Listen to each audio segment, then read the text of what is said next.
అయ్యో పెదనాన్న, నా అభిప్రాయం గురించి మీరు ఆలోచించాల్సిన అవసరం లేదు. నితీష్కి లావణ్యతో పెళ్లి జరిపించాలనే నా అభిప్రాయం కూడా. నితీష్కి లావణ్య చాలా బాగా నచ్చింది. మరో అమ్మాయితో నితీష్కి పెళ్లి జరిపించడం కాని పని. ఏమ్మా, నీకు ద్రోహం చేసిన వాళ్ళ ఇంటి నుంచి సంబంధం కలుపుకోవటం నీకు బాధగా లేదమ్మా? నేనెప్పుడూ ఆ కుటుంబం నాకు ద్రోహం చేసిందని అనుకోలేదు. సొంత వాళ్లగానే భావిస్తున్నాను. శత్రువునైనా క్షమించగలిగే గుణం నీకుందమ్మా. కానీ మీ నాన్న ద్రోహం చేసిన వాళ్ళని ఎప్పటికీ మర్చిపోడు, ముక్కోపి.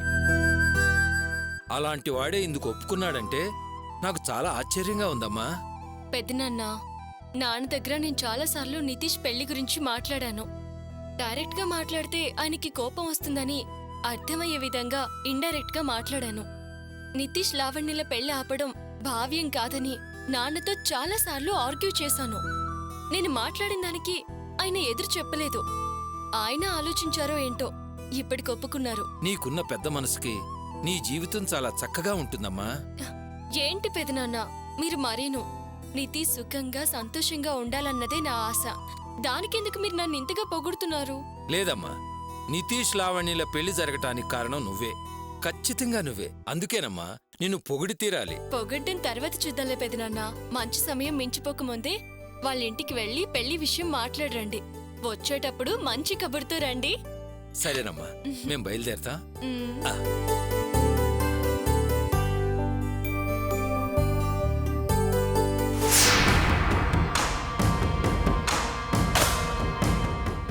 నువ్వు నా నుంచి ఎంత దూరం వెళ్లాలనుకున్నా నేను నీకు ఎంత దగ్గరవుతున్నానో చూడు. ఈ పెళ్లి జరిగితే ఇంకా నువ్వు నా సొంతవాడివైపోతావు.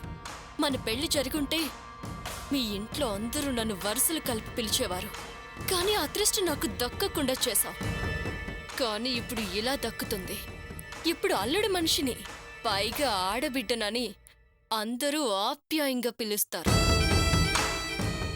భారీగా నువ్వు నన్ను పిలవకపోవడం ఒక్కటే లోటు. కానీ అది ఏదో ఒకరోజు ఖచ్చితంగా తీరుతుంది.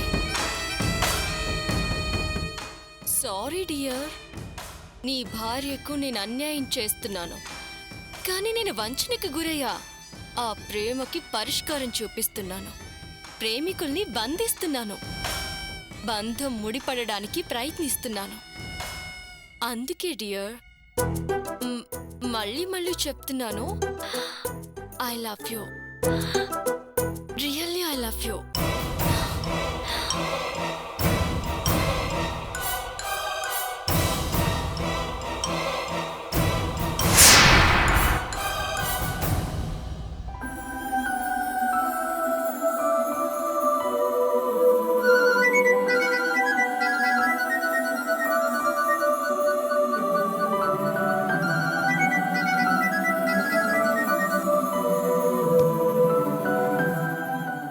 శ్రావణి, బంగారు తల్లి, లేమ్మా, లేచి కాఫీ తాగు.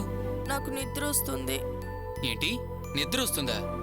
త్వరగా లేచి స్నానం చేసి రెడీ అవ్వకపోతే టైంకి కాలేజ్కి ఎలా వెళ్తావు? కాసేపు నన్ను పడుకోనివ్వండి ప్లీజ్. అలారం ఆపి నువ్వే నన్ను నిద్ర లేపుతావు అనుకున్నాను.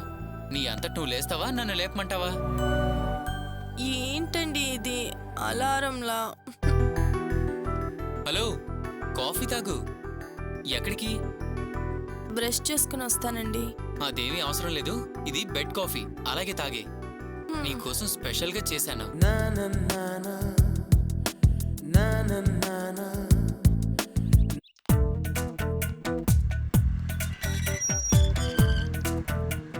అక్క, ఈ ఇల్లేనా? ఇంటి నెంబర్ కరెక్టే ఉంది, పద చూద్దాం. అక్క, ఏంటే తలుపేసుంది? తలుపేసుంటే వెనక్కి తిరిగి వెళ్తావా? తలుపు కొట్రా, లోపలుండే ఉంటారు. ఏమండి, ఏమండి? శ్రావణి, నువ్వు తాగుతుండు, నేను వెళ్ళి ఎవరో చూసొస్తాను.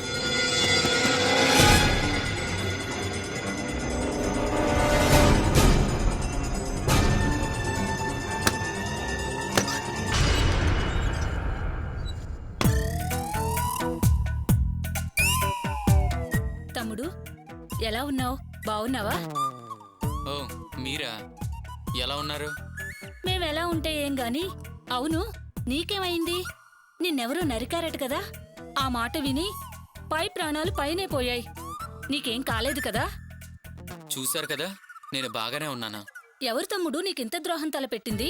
నీకిలా జరిగిందని తెలిసినాటినుంచే నాకు అస్సలు నిద్ర పట్టట్లేదంటే నమ్ము. నువ్వు నమ్ముతావో నమ్మవో, నేను గుడికి వెళ్ళి సుబ్రహ్మణ్యాన్ని నువ్వే కాపాడాలి దేవుడా అని ఆ దేవుణ్ణి మొక్కుకున్నాను.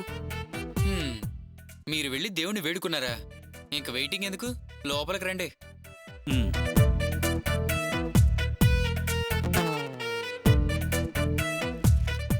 కూర్చోండి. ఏంటి తమ్ముడు, మీ ఇల్లేనా ఇది? బ్రహ్మాండంగా ఉంది. సొంతిల్లు కట్టుకునే పరిస్థితిలో ఉంచారా నన్ను మీరు? మీ వల్ల నా ఉద్యోగం పోయింది, నేను సంపాదించుకున్న మంచి పేరు అంతా పోయింది. తమ్ముడు, మమ్మల్నేం తప్పుగా అనుకోకు. ఏదో పాడు బుద్ధి చెడు కాలం, జరగకూడని తప్పు జరిగిపోయింది. అందుకని నేను నా తమ్ముడు కలిసి మిమ్మల్ని హత్య చేయించాలనుకున్నామని పోలీసులకు చెప్పారట మీరు. ఆ సోమశేఖర్ ఇన్స్పెక్టర్ మమ్మల్ని ఇష్టం వచ్చినట్టు మాటలని విపరీతంగా బెదిరిస్తున్నాడు. నేను పూజించే దేవుడి మీద ప్రమాణం చేసి చెప్తున్నాను, ఈ పాపం నేను చేయలేదు. మీరు వీడి మీద కూడా అనుమానంగా ఉందని చెప్పారట. అలా ఆలోచించే ధైర్యం కూడా లేదు వీడికి. అలాంటి వీడు మిమ్మల్ని నరకడానికి సిద్ధపడతాడా? ఆ ఎస్ఐ వచ్చి నువ్వే నరికావని చెప్పేసరికి నా గుండె ఆగినంత పనేం సార్. నరికినవాడు అచ్చు నీలాగా అనిపించాడు ఆ సమయంలో. ఒకవేళ నువ్వేనేమో అనుకున్నాను. సార్, ఇప్పటికే ఆ ఇన్స్పెక్టర్ నా కాళ్ళు చేతులు విరిసేసి జైల్లో పెట్టిస్తానని బెదిరిస్తున్నాడు సార్. నేను క్షమించి బ్యాంకులో నా పరువు పోగొట్టుకుని వాళ్ళ ముందు దోషాలు నిలబడాలా? తమ్ముడు, ఇంటి కాగితాలు తీసుకుని మోసం చేసింది మేమే. అందుకు మేం పరిహారం చెల్లిస్తాం. అంత మాత్రానా మాది హంతకుల కుటుంబం అంటే ఎలా? మీది హంతకుల కుటుంబం అని ఎవరు చెప్పారు? నమ్మిన వాళ్ళని నట్టేట్లో ముంచేస్తారు. ఏంటని అడిగితే సొంత తమ్ముడి మీదే దాడి చేసి అది నేనే చేశానని చెప్పావు. ఇదంతా తప్పు కాదా? ఏంటి బాబు అలా మాట్లాడతావు?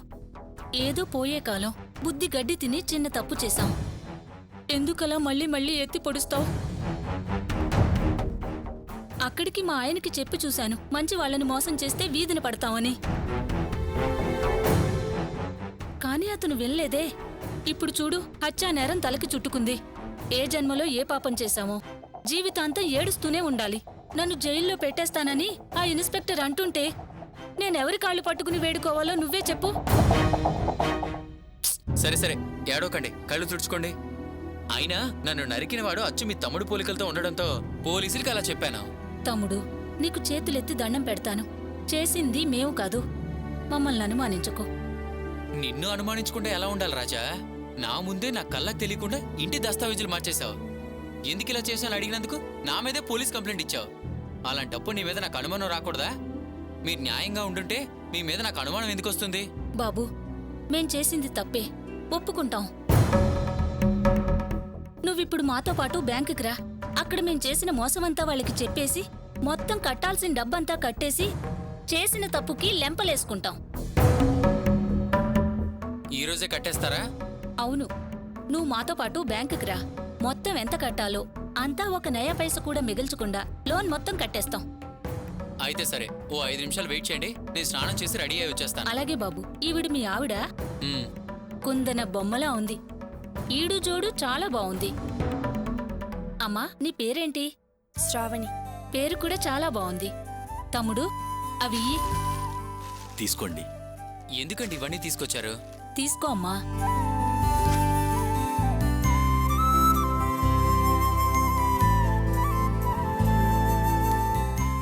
మీరు త్వరగా రెడీ అయి బ్యాంకుకి రండి.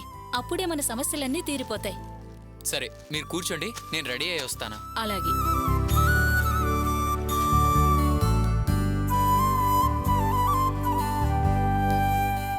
చూసావా శ్రావణి, ఒకరోజు సంతోషంగా ఉంటే తర్వాత రోజు కష్టాలు అనుభవిస్తానే భయపడ్డావు కదా. ఇప్పుడు చూడు, సంతోషం ఇంటిని వెతుక్కుంటూ ఎలా వచ్చిందో. ఇప్పుడు గనక వీళ్ళు బ్యాంకులో డబ్బు కట్టేస్తే నేను రేపే వెళ్ళి డ్యూటీలో జాయిన్ అవ్వచ్చు. మన సమస్యలన్నీ వాటంతటవే తొలగిపోతాయి. నిజంగా అతనేనా మీ మీద దాడి చేసింది? లేదు లేదు, నా మీద దాడికి వీళ్ళకి ఎటువంటి సంబంధం లేదు. నేను మన ఎస్ఐతో చెప్పి వీళ్ళని బెదిరించమని చెప్పాను. అక్కడ వీళ్ళని ఎంక్వైరీ చేయడంతో ఉన్న పలానా మన ఇల్లు వెతుక్కుంటూ వచ్చారు, డబ్బుతో సహా. మరైతే దాడి చేసిందెవరు? ఎవరనేది ఇంకా తెలియలేదు. పోలీసులు ఆరా తీస్తున్నారు. త్వరలోనే పట్టుకుంటారు. అతని గురించి మీకు అస్సలు తెలీదా? ఇంతకుముందు ఎప్పుడైనా చూసినట్టుగాని? ఏంటి శ్రావణి, చూసుంటే నేనే కంప్లైంట్ ఇచ్చేవాడిని కదా. సరే, నువ్వు ఇప్పుడు అదంతా మాట్లాడకు. నేను వెళ్ళి స్నానం చేసి వస్తాను. నువ్వు కూడా రెడీ అవ్వు. నేను కాలేజ్ దగ్గర డ్రాప్ చేసి నేను బ్యాంక్ వెళ్తాను.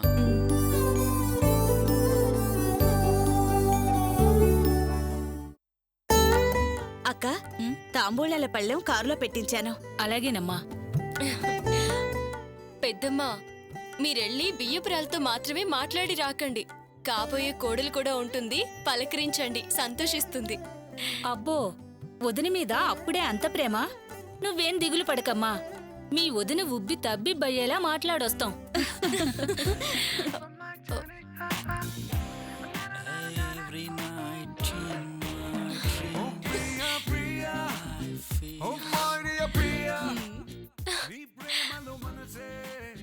ఏంటమ్మా? రండి చెప్తా.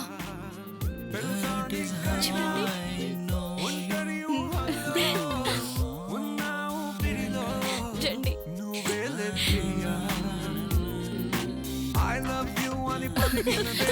ఏరా, ఆ అమ్మాయి మీద ఎంత ఇష్టం పెట్టుకుని ఏమీ లేదని చెప్తావే? నాకిష్టమని మీ మనసు కష్టపెట్టకూడదు కదా. మీకిష్టం లేకుండా నేను ఏ అమ్మాయిని పెళ్లి చేసుకోను.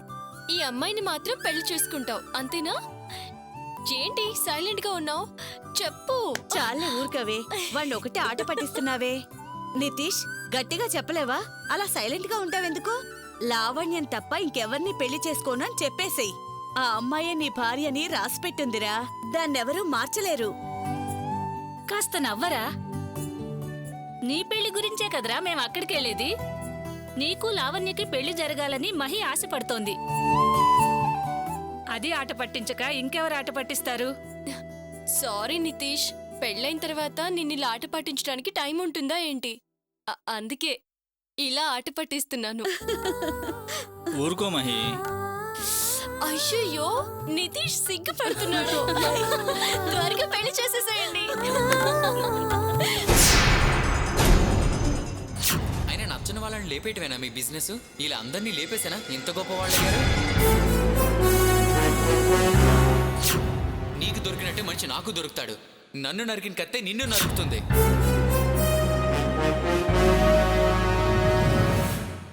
ఏమో గాయత్రి, నేను రెడీ. లోపల ఏం చేస్తున్నావు? త్వరగా రా. వస్తున్నానండి. రా.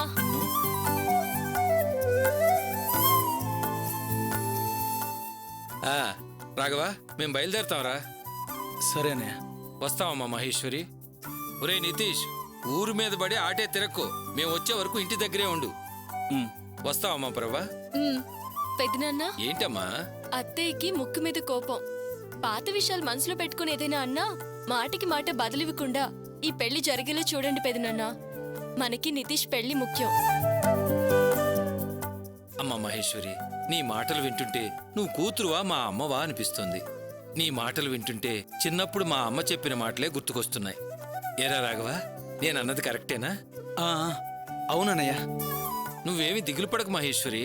ఆవిడెంత సీరియస్ అయినా శాంతింపచేసి నితీష్ లావణ్యుల పెళ్లి ఖచ్చితంగా జరిగేలా చూస్తాం. మరి మేము బయలుదేరతామమ్మా. వస్తాను ప్రభా, పదవే. అమ్మయ్యా, ఇప్పటికి నా మనసు కుదుట పడింది. ఎరా, కాఫీ తాగుతావా? వద్దు పిన్ని. సార్ ఇప్పుడు కాఫీ తాగే మూడ్లో లేరు, పెళ్లి మూడ్లో ఉన్నాడు కదా. నా పరువు చేయడానికి పుట్టావు కదనే. వస్తున్నాను. ఏయ్ మహి, ఆగు. నీలో నెత్తురు తాగే రాక్షసుడున్నాడు.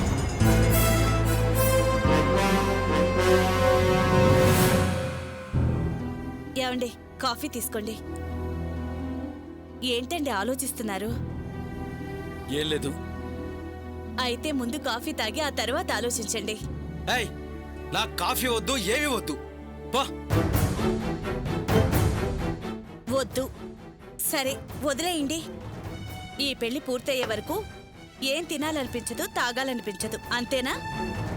చూడండి, నితీష్ మన కోసం ఈ పెళ్ళే వద్దనుకున్నాడు. కాబట్టి మనమే దగ్గరుండి ఈ పెళ్లి జరిపించాలండి. బావగారు ఎలాగైనా ఈ సంబంధం ఖాయం చేసుకొస్తారు. మహేశ్వర్ని చూసెళ్ళిన వాళ్ళు కూడా సరేనంటారు. 2 పెళ్లిళ్ళు ఒకేసారి జరిపిద్దామండి. ఏమంటారు? ఏయ్, పెళ్ళిళ్ళు పెళ్ళిళ్ళు అని ప్రాణాలు తీకే.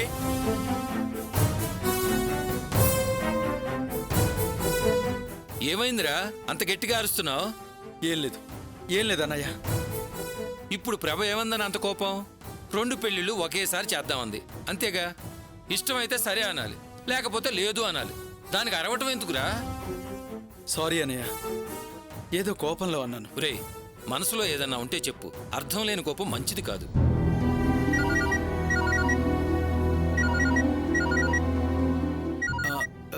ఇప్పుడే వస్తాను.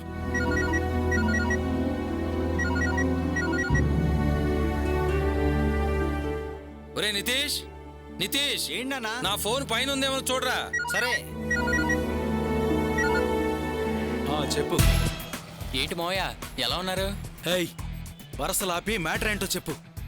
నా చెల్లెలు మీ ఇంటి కోడలవుతున్నప్పుడు వరసలు ఎక్కడికి పోతాయి? సోదాపి విషయం చెప్పు. ఇంట్లో వాళ్ళతో చెల్లెలు పెళ్లి విషయం గురించి మాట్లాడుతా అన్నారు. మాట్లాడారా లేదా?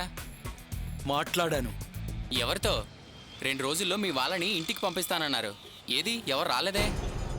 ఫోన్ చేసినంత ఈజీ కాదు పెళ్లి చేయడం. నా తిప్పలు నేను పడి ఎలాగో అలా ఏర్పాటు చేస్తున్నానుగా. ఫోన్ చేసి ఎందుకు టార్చర్ చేస్తావు? చూడండి మావయ్య, చేత కాకపోతే కాదని చెప్పండి. నా రూట్ నేను చూసుకుంటాను. ఎస్ఐ గారు నాకు ఫోన్ చేసి పెళ్లి ఏర్పాట్లు చేశారా, లేకపోతే ఎఫ్ఐఆర్ బుక్ చేయమంటారా అని అడుగుతున్నారు.